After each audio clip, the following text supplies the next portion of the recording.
Une marée humaine habillée en noir et blanc dans les rues de Nantes. Cet après-midi, 13 000 personnes pour la police, 30 000 pour les organisateurs. Tout ce beau monde s'est rassemblé pour réclamer la réunification de la Loire-Atlantique à la Bretagne.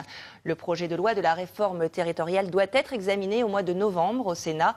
Et je vous le rappelle, rien ne change pour la Bretagne et les Pays de la Loire. Cet après-midi, de nombreuses personnalités bretonnes ont rejoint le cortège de manifestants.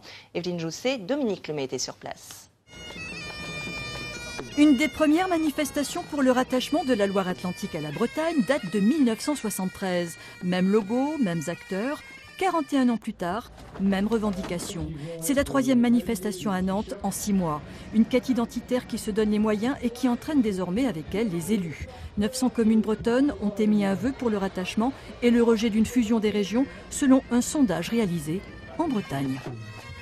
55% pour la réunification des 5 départements bretons, 35% pour le maintien en l'état, c'est-à-dire les 4 départements d'un côté et les Pays de Loire de l'autre, et donc 6% pour la fusion Bretagne-Pays de la Loire. Ceci amène à un résultat de 90% de la population qui est hostile à cette idée de fusion. Les acteurs économiques commencent à y voir une opportunité de développement et les intellectuels s'en réfèrent à l'histoire et à la nation. On constate un délabrement de l'unité nationale en France comme à l'étranger. On ne peut plus se permettre de mécoter avec le dynamisme universel des Bretons sans attenter gravement à toute la nation.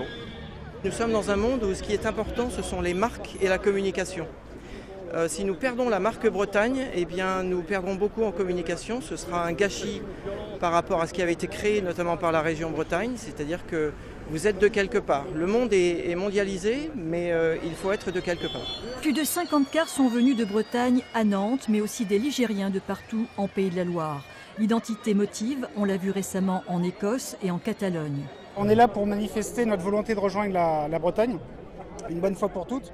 Donc on veut adresser un message clair aux politiciens, que nous on ne lâchera jamais. Les partisans du rattachement demandent un référendum et ont l'intention de poursuivre leur action jusqu'au Sénat et à l'Assemblée nationale. Et avant de terminer ce journal, retour à Nantes à présent où la manifestation pour la réunification de la Loire-Atlantique à la Bretagne est en train de se terminer. Sur place, nous retrouvons Xavier Roland. Bonsoir. Alors, quelle est l'ambiance à présent dans les rues de Nantes, Xavier ?